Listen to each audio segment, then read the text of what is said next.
Hello, everyone. Thank you for joining us. Glad to see so many of you returning for our next Let's Learn Live Summit session. A reminder for those who may be just joining us, we started the call by putting everyone on mute, so if you have any questions during today's presentation, please use the question box on the upper right-hand side of the screen to ask any questions that may come up.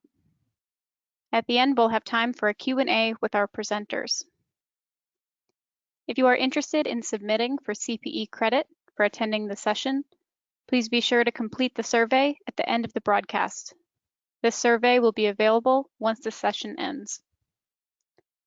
Finally, we are recording the session and we'll be sending a link of the recording to all attendees within an hour after the webcast. Please refer to the handout section to download a copy of the slides. Now I'm excited to introduce your Columbus presenters, Cloud Solutions Specialist Chase Anderson and Support Specialist Edie Loke. So without further ado, Chase, I'll hand it off to you. Thanks so much, and thanks everyone for joining. So let's dive right in. We want to connect with you guys about the advantages of moving your GP deployment up to Azure and how that can help resolve some of those annoying issues that can come across when you're running on premises, especially with people going to a remote work scenario like a lot of people have been forced to over the past couple of months. So that's kind of the focus of today's discussion. We'll talk through some of those challenges you may have seen, some cloud concepts, Azure and Office 365, the benefits to the organization, security, and then long-term support capabilities. So we'll dive right in, and Edie, I'll hand it off to you to get started with those GP issues you may be seeing. Okay. Thanks, Chase. I've had a lot of customers, especially during the pandemic, that have had various issues when they're trying to work from home. And many of you may have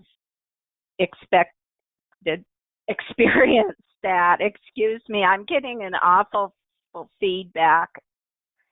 The biggest issue was how slow it was working.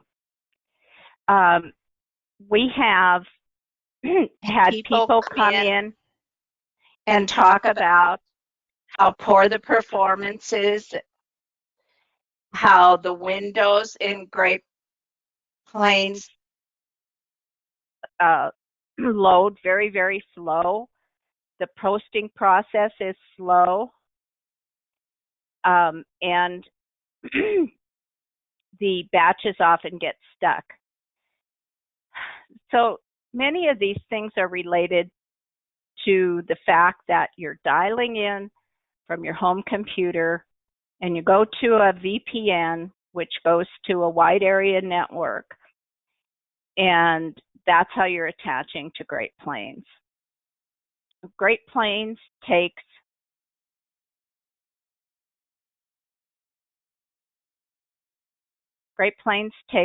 a lot of time, and if it doesn't get responses in a certain length of time, so when you go into Great Plains and you log in and it doesn't get a response back from the server, it will be very, very slow. This is because you're processing everything on your home computer. So it goes through the VPN, it goes out to Great Plains, and then it will come back to your home computer. So it's a bigger circle than you normally would have. The problem with this per Microsoft is you can lose data if your timing is too slow. So when you post a batch, it'll either get stuck or you're going to lose the data you were trying to post and have to re-enter it. Resolution of the Great Plains application, that's all dependent on the computer you're on. And so when you're at home, you're on a different probably type of computer than you would be in the office. The same thing is true for printers. And Management Reporter does not work on a VPN. You can also have issues with reporting services timing out. You can get dictionary errors, unknown error messages. All of these are resolved if you're working with Great Plains and you connect through an RDP, terminal server, or Citrix. We're going to go into a little bit more about how Azure works and why this will solve most.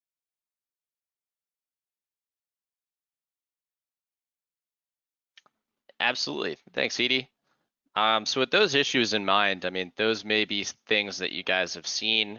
We have a lot of clients that, especially in light of the recent scenario, have been coming to us with problems like the ones you see here, people experiencing data loss, and it's really suboptimal. But resolving this is pretty easy, and we can do it pretty quickly. So if you take your GP application out of your jumble of wires on-prem and put it up in the cloud, a lot of these things just work. And Columbus working with you can identify the path to resolution across the multitude of issues you guys may be seeing there, and get it working right so that you don't experience those problems.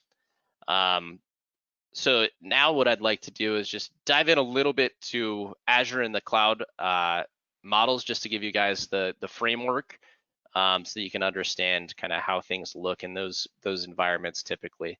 So on premises, this is kind of a sliding scale, right? On premises, your IT team and or your company has to manage everything from the bottom up, right? It's networking, storage, servers, virtualization, operating system, any middleware, runtimes, data applications. With infrastructure as a service, that's the offering in Azure that we would take advantage of. A lot of this is done for you, right? Microsoft manages the networking, the storage, the servers, the virtualization, and they're multi-billion-dollar data centers. So that cuts out a lot of issues inherently. You're still, either you or Columbus working with you in that circumstance would be managing the top layers of this using GP in Azure. The other option, platform as a service, isn't really a play with the ERP discussion that we're having now. Software as a service, this would be like if you move to Dynamics 365 and everything's managed by Microsoft except the actual usage of the application. Right, so those are kind of the differences. So for the sake of this discussion, taking GP, lift and shifting it from your on-premises network to the infrastructure services, this is what you're looking at. So your IT team is still going to be involved, and there's a lot to manage and to accomplish. But ultimately, the punchline is that those annoying issues, the slowness, the issues that a lot of people have seen, especially the data loss, et cetera, those get resolved in this type of scenario. So it's been really, really helpful to a lot of organizations, especially those companies that had already made that shift kind of prior to the pandemic and a lot of workforce going remote. It's like here, let me pop over to this, cure the disease that has not yet happened, right? So the idea is if you go ahead and gird against those types of problems, then they cease to be problems. So Azure and Microsoft 365, using these together can give you a lot of different capabilities, can reduce the IT demand, and can help refocus IT staff on optimization, et cetera. Can reduce downtime, can reduce cyber attack risks, which are especially prevalent right now. And we'll talk a little bit more about that later. There are a lot of benefits here, in addition to kind of removing the ongoing capital expenditures of hardware refreshes and turning overall that type of spend into an operating expense. So that there sort of are benefits across the board. There are some challenges of moving workloads to the cloud. So these are areas we'd have to work through. But working with Columbus, I mean, we can help you through all this, right? So complex heterogeneous workloads. We took a look at the different cloud deployment models earlier. So some of your applications, may not be able to move over to software as a service, so we would use infrastructure services. Maybe some we can replace with new software. The time and cost of implementation, that's another piece. A lot of companies haven't made the cloud move because it's just daunting, right? To look and say, well, how do I get from here to there? That's an area we can help with, and we can help you plan around that and identify the path that makes the most sense for your organization to get you the performance and the capabilities and the consistent ability to use those applications that you need. Security and management concerns, a lot of companies, that are particularly risk averse maybe have a little bit of uncertainty and doubt around the cloud, but there's a lot that goes into kind of the security, and we can optimize that so that those risks are mitigated moving to a cloud scenario, and you'd be likely to be a lot safer running your critical applications in the cloud than even running on premises. And then monitoring and managing costs, that's another piece that Columbus is here to help with and make sure that you guys have the right level of expenditure based on your needs going forward. Migration options. So this sort of plays into the side that we talked to earlier about the infrastructure as a service versus software as a service, right? So rehost is lift and shift. Basically, this is where we would take your GP application, build out infrastructure in Azure, migrate the application over, and then the look and feel of it is almost exactly the same. But instead of running, a few feet away in your data center in your back office or in your server room, that's running in one of Microsoft's global data centers across the United States or closest to your organization. Refactor would be where you make some changes to the application to make use of cloud technologies. Re-architect is a step further. Rebuild would be starting over with kind of a cloud native application, and replace, that's what we're talking about when we're thinking about potentially making that move to Dynamics 365. So those are kind of your options when migrating to the cloud. With GP, we're really talking about rehosting and lift and shift. Some of the other factors that can play into companies wanting to make those moves to the cloud are data center contracts expiring. Maybe your hardware is running out of out of support. Deliver applications and features faster. It's way easier to develop and optimize in the cloud scenario. Urgent capacity needs. Maybe your infrastructure just can't keep up with the growth or moving off premises, right? Software or hardware refresh. If your server's getting a little long in the tooth, right? If things are starting to not work the way they should, and you need to either replace those or move to the cloud, oftentimes the cloud can be the best option. Security threats, a lot of advantages there. Compliance, these can be issues as well that we can help you move through.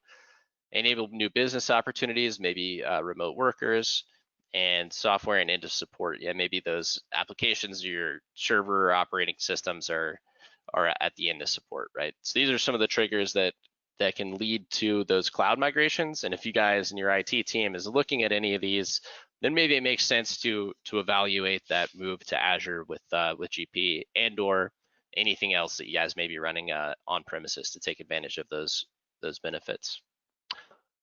Why is modernization and redundancy important? Well, we've already seen some of these things, and according to this calendar, we're going to see, a solar flare, Yellowstone eruption. We've got an alien invasion scheduled for September, pandemic again, and the eventual asteroid in December, right? So we want to make sure we reduce our risk in any way we can and gird for those eventualities. Obviously, this is a joke, but like I said, it's better to cure the disease before it happens. It's better to plan for things like potentially, a resurgence of the pandemic or anything else that may lead organizations to needing to be a little more nimble and make sure that those critical applications that you guys depend on still work and still work well. In addition, this slide is to help persuade your IT team and or your leadership and those of you who are looking at those numbers. Lower your TCO by moving to Azure. So a lot of people see cost savings long term when making that migration to Azure. So there's an expenditure up front to make that move, but then there are a lot of advantages, and a lot of those hidden costs with managing on-premises infrastructure go away, and then it gives you really, really predictable expenditure long term and turns that into an operating expense that that's easy to manage and gives a lot of advantages. Those come in a lot of forms: reduced data center costs, reduced IT outsourcing costs, process reengineering improvements, profit from new enterprise sales, making your organization run better, new and larger customer sales. This comes from Forrester, Total Economic of Microsoft Azure Infrastructure Services.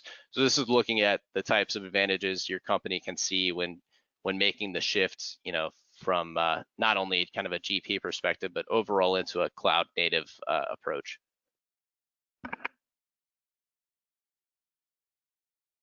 All right. What's the lowest risk path to the cloud? So here's where Columbus comes in. So obviously there are some uncertainties, some challenges of making that migration. So our objective as an organization would be to, workshop up front, help you guys to understand kind of the recommendations and the total cost of ownership moving to a cloud native model. Doing that migration planning, technical migration assessment, upfront work to make sure that it goes forward without a hitch. Building the business case, we would help you with that. Proof of concept, we can build out the infrastructure in Azure, replicate your GP application and make sure that it works effectively before we'd ever flip the switch and make the change of that being the production instance, so that we can be sure that things are going to work and work the way they should when we make that move. And that's also plays into this little arrow here, partner migrates. That's a partner like Columbus can help you to make that ultimately a painless migration path and ensure that you get what you need as an organization. And then optimizing cloud services for cost savings. So over time, working with a company like Columbus, we can help you to identify those additional ways that you can take advantage of cloud capabilities, and continue to optimize day over day, month over month, to take advantage of new capabilities, to optimize the solutions that you're using, see those cost savings and benefits of the cloud. Such as time, confidence, and performance. So these, again, are key to kind of sometimes getting IT teams on board. Time. So IT teams, new server availability, change that from months to minutes, right? If you guys need to spin anything else up in Azure, it's extremely simple. You click a couple buttons and you got a new server ready and waiting for you, as opposed to buying a server, having it shipped, installing it, networking, the whole shebang. It can take months that way. That's cut out with the Azure migration. Global scale. This is, can be applicable especially to other applications, but from a GP sense, especially with customers, like you guys and folks out there who are moving their teams to remote work, you can really truly enable that within Azure. And then reducing time-consuming chores.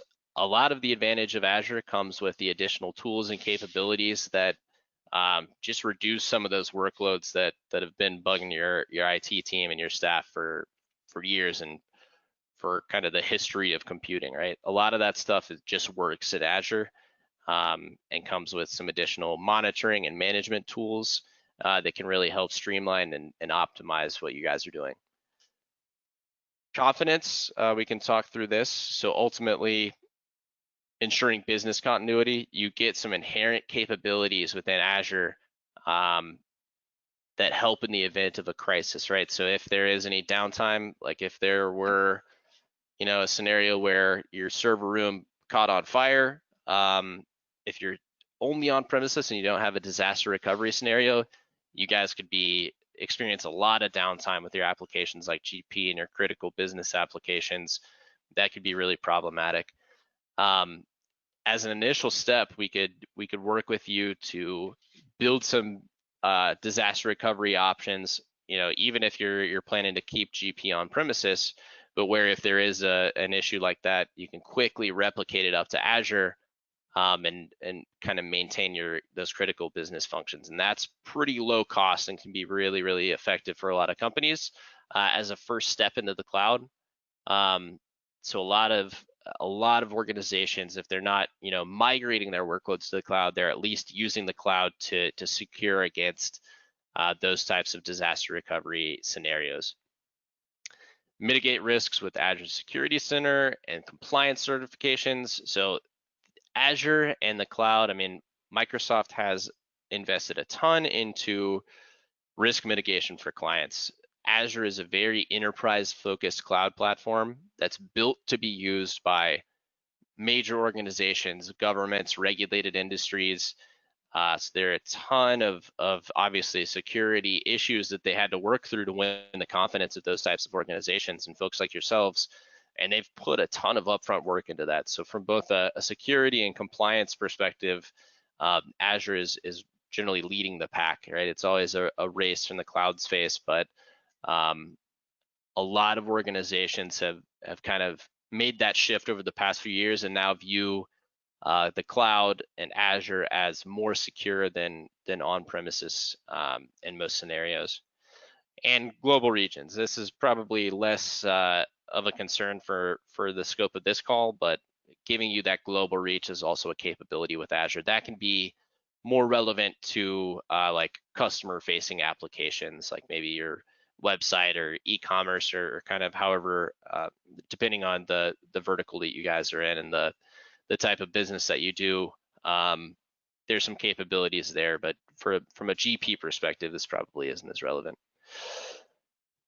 Now, performance, this is also critical, right? So those issues that we were talking about go away within Azure.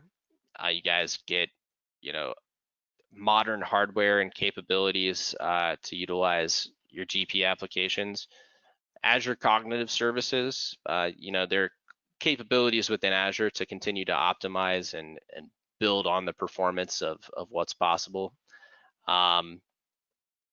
And ultimately, I mean, that's kind of the long and short of this. Really, there are a lot of capabilities to make sure that your applications work, they work effectively, and there are chances to optimize over time.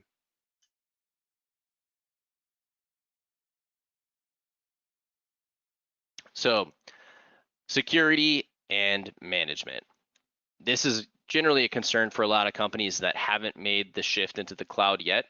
A lot of companies have not made that change because of risk aversion. So working with the teams and organizations like that, there are a lot of different pieces of the puzzle that can help overcome that uncertainty and help your company to become more secure. This is particularly relevant right now, so I don't want to spend too much time harping on this, but it is important to address with the pandemic that's come across the globe. Simultaneously, we've seen a big uptick in cybercrime. It's an unfortunate fact of the world, but people saw the increased attack surface with companies sending their employees remote, with all the changes and, kind of disarray. That chaos was an opening for a lot of bad actors, and they put a ton more effort into these phishing attempts, into ransomware, into the types of security threats that can be extremely damaging to a business. I saw a statistic, I can't remember, maybe I'll be able to find it for you guys, that the average cost of ransomware is $713,000. An attack like that could be crippling, right? So it's really important to, especially now, take security into consideration with all of the steps that you take as an organization on the IT side. And Azure and Microsoft 365 and the cloud capabilities inherent there can give you a lot of abilities to mitigate those risks, to secure your environment, and make sure that you're not susceptible to the types of attacks that can be really, really devastating to businesses. So I think, it's something that's probably a little more relevant to the IT teams and leadership and what have you. But ultimately, everyone within organizations should be, aware of these types of risks, and make sure that your company is doing what you can to secure your applications, your email servers, everything all up, because it's been a big surge in these types of attacks. All right. I see a couple questions coming up, but I can't figure out how to see them, so I'm going to leave them for the end, if you guys don't mind. I'll read them out to you, Chase. No worries. Okay, great. Alrighty. Trust and compliance, we already spoke about this. So in addition to the security capabilities within Azure, there are a lot of compliance capabilities. So coming up here, we see the compliance certifications within Azure, ISO, SOC 1, SOC 2, SOC 3, NIST, HIPAA, high tech, high trust. So depending on your organization and your focus and the industry that you're in, these can really be critical. And Microsoft is always at the forefront of ensuring those compliance capabilities within their cloud offerings. So if that's a concern, those of us at Columbus can help you guys to understand what your options are.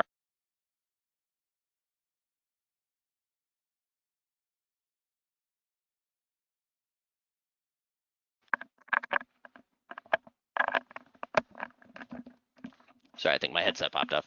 To understand your options and to make sure that you have what you need to ensure those compliance capabilities.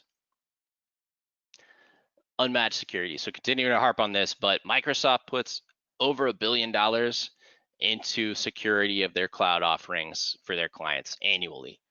So, their companies, data centers that can make that kind of investment internally are few and far between, right? So the security capabilities within Azure are extremely, extremely effective at mitigating those types of security risks. And that applies across Azure, across Microsoft 365 and the cloud offerings there.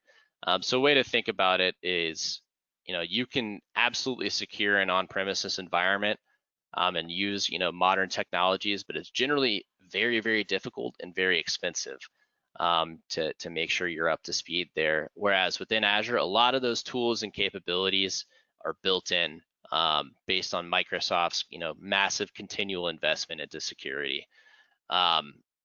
So if you guys, end users of GP are experiencing these issues and needing to find a way to get GP to work better and get your applications to work better, if your IT team is pushing back because, hey, we don't want to make the move to the cloud because of the security and compliance risks, there's a lot of information out there to help educate and help them understand that really this can be a huge boon to security and compliance, and that Microsoft's investments over time are going to continue to dwarf what most companies can do internally. One more piece to jump onto about Azure. If companies like you guys are using Windows Server 2008, which you may not know if you're using an older version of GP, that may be the case. Those servers are out of support with Microsoft if they're on premises, but if you migrate them into Azure, you get free extended security updates for 3 years. So this is just one more factor. Microsoft is trying to encourage people to make that move to the cloud, and this should help make it easier for folks that are in that type of scenario. So wanted people to be aware of that if that's relevant. Okay, finally, I want to touch on ColumbusCare and continuing to support these applications as you go through from building and operating to the go live section, right? So taking a look at this chart here, there's a whole lot of work to either build or migrate or upgrade an application. But then ColumbusCare is the offering that helps to maintain your environment and ensure you guys are getting what you need over time, and make sure that the promise of that application is really delivered to your users, and that you guys, this is the go live and go forward phase is when you're getting the return on the investment that you've made into that application. So it's critical to support that from an operational support, from a solution support, from a management perspective, and continue to add functionality as is relevant to continue to take advantage and optimize over time. So Columbus has offerings that can make sure that those applications that you've invested in, such as GP and Dynamics and the other applications you may be using, are truly delivering on their promise and are truly, continuing to deliver that return on your investment. A little further information on Columbus. 4,000 plus customers, 2,000 employees across the world. We are 5 times Microsoft Global Partner of the Year, so we've got some solid credentials, and we hope you'll continue to choose us for your Microsoft partner needs. This goes through a little more of what we just talked about. This is the stack of necessary operations to make sure that your solutions deliver on those promises, right? So everything from managing your infrastructure, application operations, solution support, problem management, et cetera, and solution optimization. Those are either things that you have to bring to the table internally with your organization and your IT team to make sure that you're getting what you need to out of those applications, or those are the types of things that you can turn to a company like Columbus to make sure that's delivered for you guys. So figuring out what's easy for you guys to manage on premises, to manage whether it's in the cloud or on-prem as an organization, and figuring out where those gaps may be or those opportunities to optimize. That's where Columbus can plug in and make sure that you guys are getting what you need over time, not just for the 2 weeks after go live or after migration or what have you, but always. And for a ColumbusCare perspective, that's the organization within Columbus, or the division that supports customer post go live. Here are just some additional stats. So 300 plus dedicated consultants, 500 plus customers relying on us for aspects of what you just saw, 24/7 support, et cetera. So we're here, and we've got the capabilities to help you achieve what you need to with those types of applications. And here are some of the reasons. We can help with innovation, talent, flexibility, et cetera, et cetera. The list goes on. So if you guys, whether it's the case that you're looking at GP on-prem and you need to make that move to the cloud and that type of offering, we can support you in both that migration process and upgrading and moving to the cloud, and over time to make sure that you're getting the best use out of those types of applications and everything that you've invested in. So that's the end of the set time here, and now I think it's time to go through some questions. So Alexis, if you'd want to read those out, we'll be happy to address. All right, great. We do have one here. When you are choosing the rehost option with Azure, how are users connecting to GP client? Are you using the Azure app to push the GP client? So there's actually a number of options here.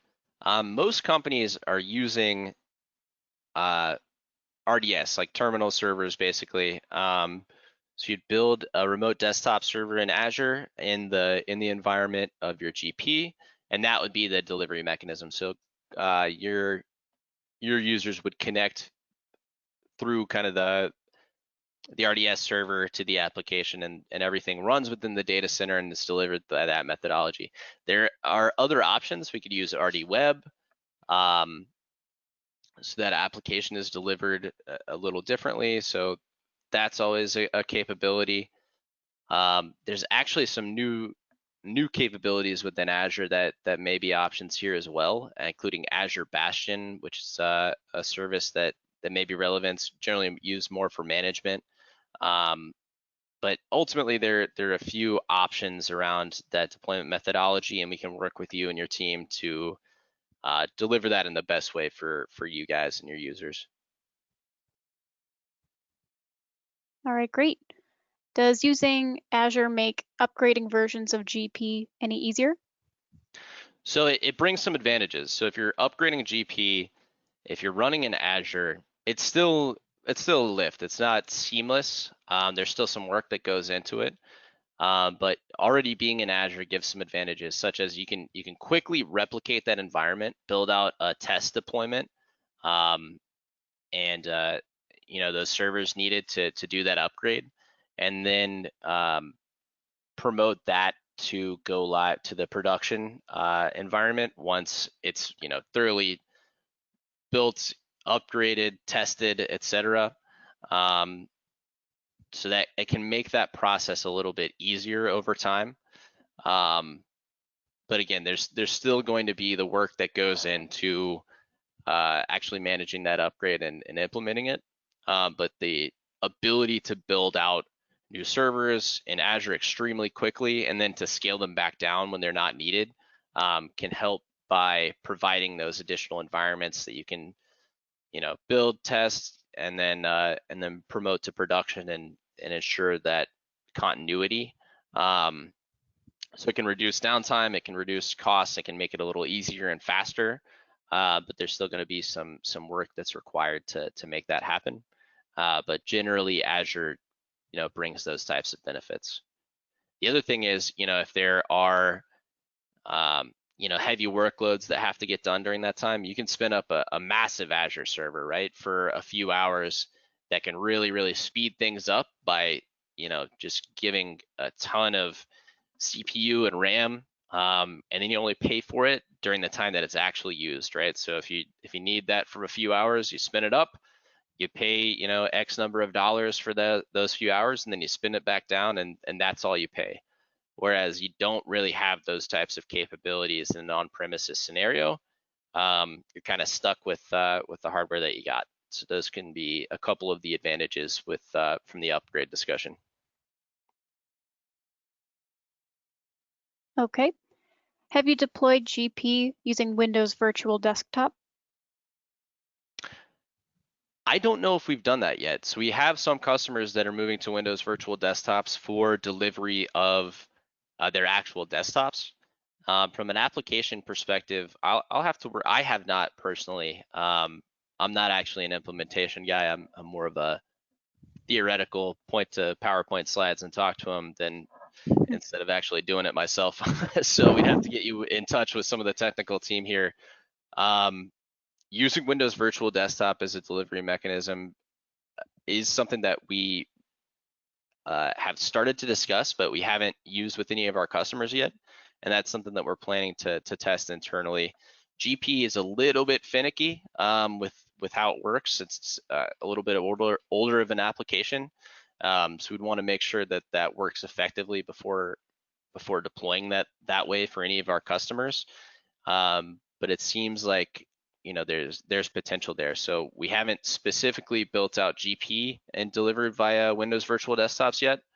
But that is something that we're planning to test, and we've done some work with Windows Virtual Desktops, and it's extremely exciting. So to brief aside on Windows Virtual Desktops, for those of you who don't know, Windows Virtual Desktops is kind of a new version of an old technology that allows you to run the actual desktop interface, right? Your Windows 10 desktop, instead of running on your local computer, would be running in Azure. For instance, it can also be used to deliver applications. But some of our customers have seen tremendous advantages by using Windows Virtual Desktops because they can use, instead of buying expensive hardware for all their employees, they're just buying thin clients now. And everything is running in Azure in Microsoft Secure's data centers. So from a risk perspective and a security perspective, they've cut a ton of their attack surface and are seeing, have a much more secure environment for that reason, right? So Windows Virtual Desktop is really, really exciting technology. And yeah, it's definitely within our short-term plan to determine, how effectively we can use that as a mechanism for delivering GP. Thanks, Chase. And one more question here. How long does it take to migrate from GP to Azure? Absolutely. So that migration process can take, it can vary in timing, right? So if you guys are doing just a direct migration and you're on, kind of the latest version of the version of GP that you'd plan to be on for some time, that process can be pretty short. The other benefit to Azure, like we said before, is it can run in the sidelines, right? So we can build out the Azure environment ahead of time. We can do the testing and migrate the application prior to switching that production instance over to the Azure deployment. So ultimately, a lot of it can get done without interrupting your business in any way. And then, flipping the switch, and generally we do it over a weekend and make sure everything's up and running for your users. But in terms of actual timelines from, if you were to engage with Columbus, signing to go live in Azure, it's usually a matter of weeks, and that can vary between, a couple of weeks. A lot of customers also take the, advantage of that same timeline to do upgrades. So if you need to get to the newest version of GP, doing that alongside can, it's economies of scale, right? You can save some time and do those both simultaneously, and then go from an old version of GP on premises to the newest version running in Azure in just a few weeks as well. But it would take some time to scope out each deployment. Depends kind of on the third-party add-ins you may be using, et cetera. But generally, the answer is a few weeks. Okay, great. All I'd right, like is to that it for thank. questions? I think so. If we have any further questions, please feel free to reach out to us-marketing@columbusglobal.com. You can also reply directly to the automatic email that will be sent out within the hour, and that will get you in touch with us. So thank you so much again, Chase and Edie, for a look at getting more value from Azure. We hope you all will join us for one of our upcoming breakout sessions on security and fraud and Smart Connect. Again, all of these sessions will be recorded and available for review. That concludes this session. Thanks again, everybody. We'll take a break here so you can grab some lunch or answer a few emails, and we'll pick back up at the top of the hour.